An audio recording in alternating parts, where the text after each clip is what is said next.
Here I come. Assault break rule in effect. Well, they got the 4 balls to a rail.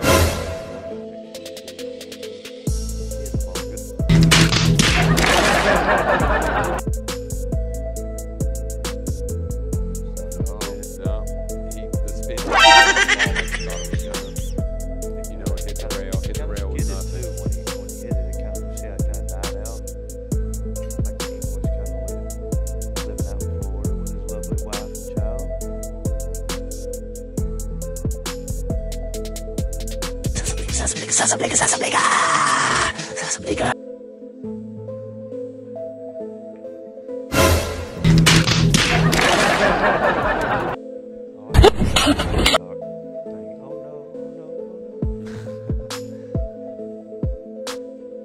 I'm unfamiliar on this sport.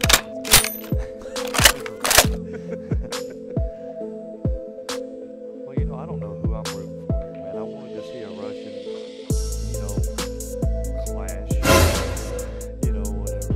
Damn! Advance on to, so I'm happy for whoever wins.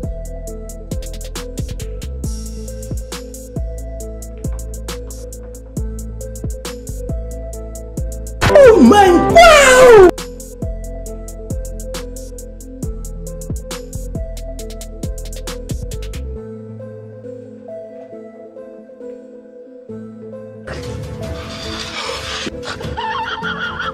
All right. Captain Reyes takes it down. Magandang umaga mga kaibigan, mga kabilyard. Welcome to Billiard Masters Reaction and Commentary Videos. For today's reaction video, ito pag-usapan natin tong laban ni Christina Ticaz at saka itong si April Larson. At ito nga yung quarterfinals na naglalaban sila dito. At maganda ito dahil heel-to-heel match ito.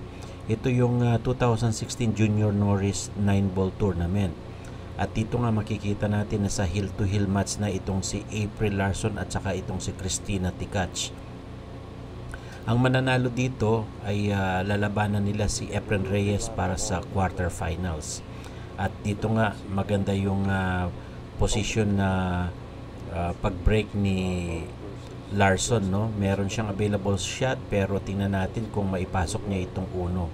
Kaya sundan natin mga kabilyard. Edge is breaking really well here at this event, so and playing well, so this should be a great event. I mean, a great match. It's late. Yeah, it's a little late.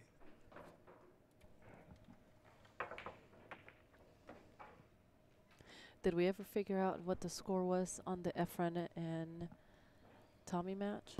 At dyan nga mukhang nag-play safe itong si Larson pero na-open yung table dito kay Christina Ticaz, no? Itong si Christina Ticaz ay isa rin sa pinakamagagaling na female pool master ng Russia. At dito nga makikita natin maganda yung pinapakita niyang tira, no? At meron siyang available shot ngayon dito sa dos. So tingnan natin dito sa heel-to-heel match nilang dalawa kung sinong manalo. Siya yung kakalabanin ni Efren Bata Reyes para sa para sa semifinals. Panoorin natin mga So it looks kabilyard. like Federer's up 6-0 on Alex Calderon. I'm waiting to see when Are you Tommy. sure about that? I just saw him. The coin's at 0, and I just saw Federer move his coin. Wow. That's pretty strong. Federer lost his first match Very first match. to Justin Espinoza and has been on a mission to terrorize the losers bracket ever since. I agree. And Christina, you can't count her out. I mean, she's just shooting extremely strong. All right, so it looks like Tommy's on 1. Not sure where Efren's at. Dito nga mukhang maganda yung pinapakitang tira ni Christina Ticaz, no? At ang mananalo dito sa championship match na ito mga kabilyard ay mag-uwi ng $25,000. At dito nga medyo nasa quarterfinals na itong si Christina at saka itong si Larson. Pero mukhang hindi pagbibigyan ni Christina, no? Itong si Larson. Pero tingnan natin baka magmintis pa siya dito. Panoorin natin mga kabilyard.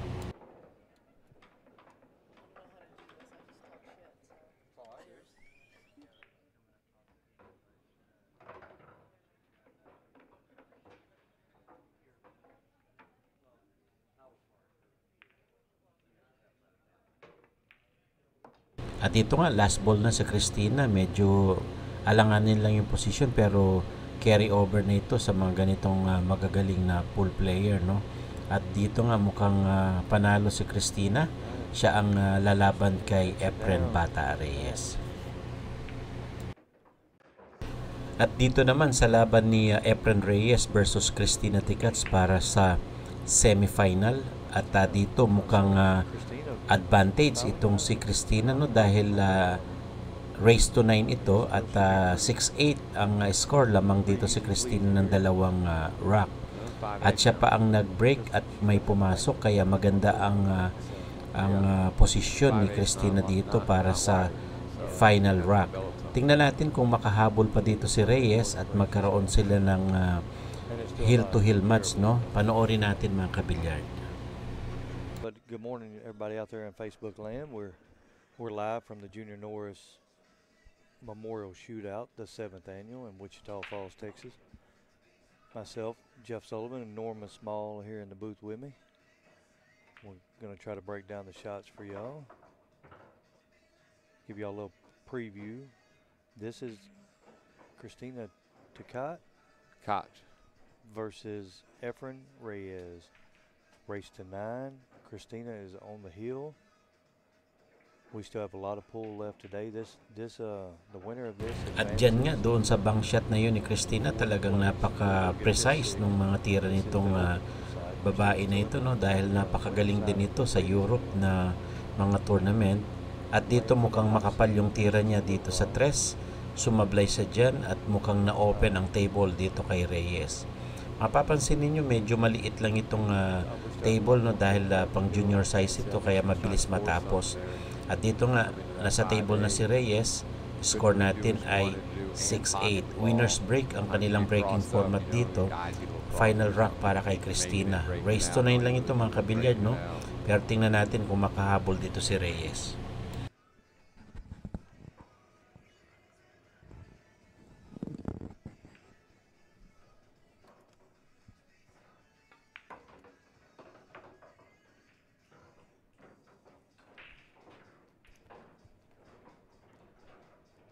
Yeah, the hot seat match will be Edgy Geronimo versus Justin Espinoza, and that match will be coming up right after this. We still have a lot more pool left to be played, guys. So y'all can get your pass, SullyVisionTV.com. Don't miss out. It's going to be great. Justin's playing really well, man. He is. Just off that second place finish in At dyan nga, tulad sa inaasahan, last ball si Reyes para sa isang puntos, no? At mukhang makakahabol si Reyes dito. At yun, pumasok yung 9. 8-7 ang score. Lamang pa rin si Christina Ticats ng isang puntos. At dito naman, si Reyes ang magbe-break sa rack number 16. Tingnan natin kung makabawi si Reyes. Pretty thin. You know, it's just all maple chef, and it's pretty thin.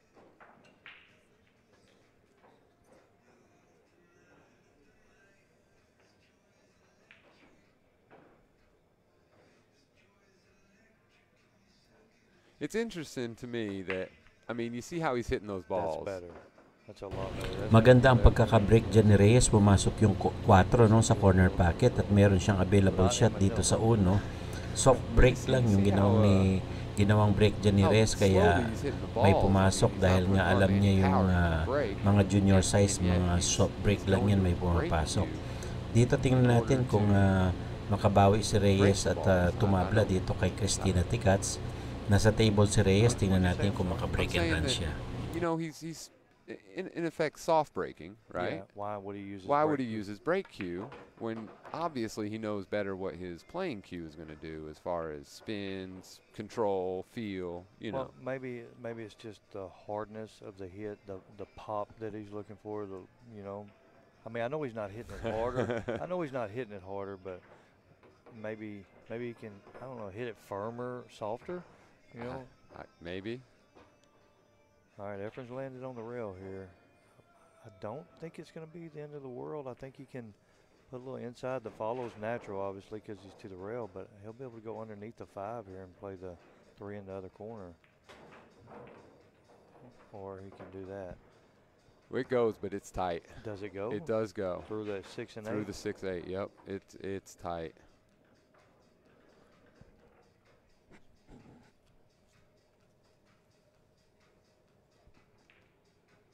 Medyo alanganin yung posisyon ng cue ball, no? Lumapit dito sa object ball niyang 5. Sinipat yan ni Reyes. Tingnan natin kung may pasok niya yan. Isang critical shot ito mga kabilyard, no? At kung may pasok niya ito, makakuha ng magandang ball position. Eto na. Muntik pang hindi pumasok, pero ganun pa man, na-shoot pa rin ni Reyes yung 5 na yon. So tingnan natin kung makatabla si Reyes dito sa score na 8-7.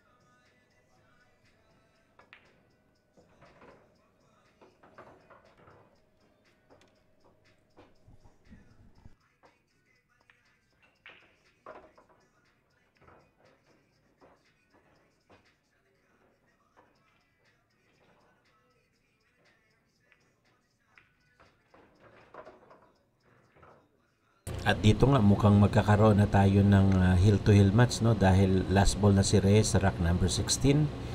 At race to 9 lang ito. Pasok yung 9. All 8 na score natin dito mga kabilyard, no? At si Cristina Ticats naman ang magbe-break sa final rack. Dito nga makikita natin kung sinong magbe-blink. Siya sigurado ang matatalo at kung sino yung may nervyos, medyo alanganin at delikado sa laban na ito. Breaking si Cristina dito sa final rack, rack number 17. Soft break, nakita nyo naman may pumasok sa corner pocket at napakaganda nitong posisyon ng object ball, no? Unfortunately, may cluster ball itong 7 and 6. At tingnan natin kung may break yan ni Cristina Ticats. If anybody wants to take Cristina, I'll bet the other way. Yeah, and Cristina is still in the finals of the ladies event. She'll be playing for the hot seat of that. You know, I'm pretty sure right after she's done here. Not sure how they're going to work that out in all the brackets, but you guys want to go sweat the brackets, everything for the ladies event. There's 9-ball open. It's all at CompuSport.us. And if y'all would like to watch the remainder of the match out there on Facebook, you can get your pass at SullyVisionTV.com. We have a lot of pool left to be played today.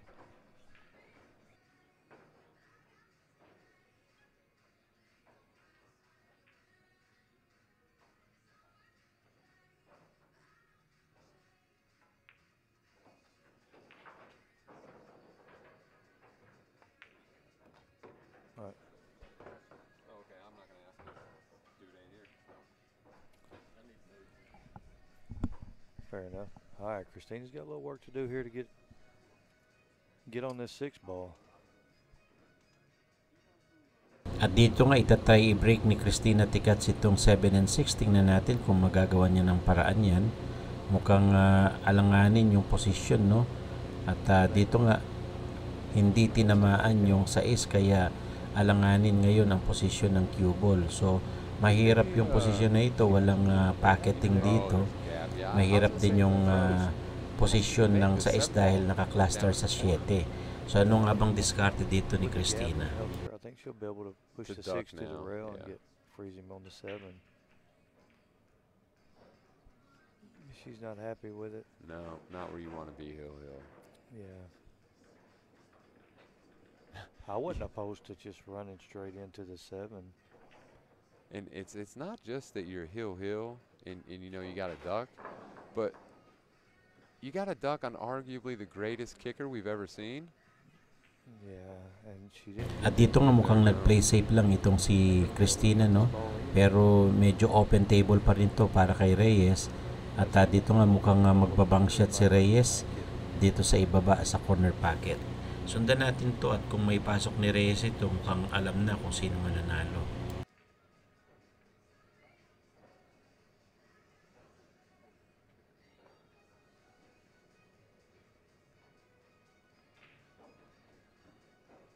And yes, this event they do not have a soft break rule in effect. Ooh. Well, they got the At yun nga mukhang pinina ni Reyes, no, yung 6, pero unfortunately dumikit itong 7 dito sa cue ball, kaya medyo mahirap ang posisyon dito ni Reyes at kailangan niyang mag-play safe, no? Kung hindi, siguradong ma-open ang table kay Christina at tatlong bola na lang ito mga kabilyard, final rock sa kanilang dalawa. Tingnan natin ang discarte ni Reyes. I mean, he's practically touching that 7 ball. I think he's just going to go behind the 9, try to get her behind the 9 here.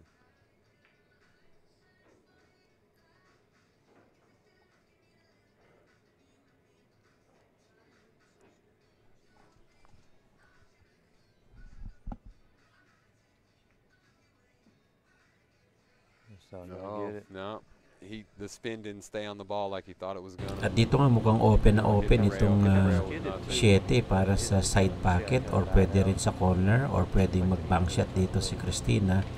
Pero tingnan natin kung anong gagawin niya dito sa 7. Mukhang sinisilip niya, no, dito sa side pocket.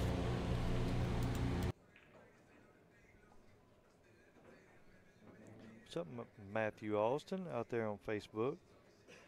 Miss you around here, buddy.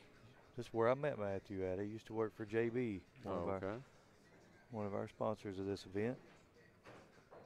Living out in Florida with his lovely wife and child.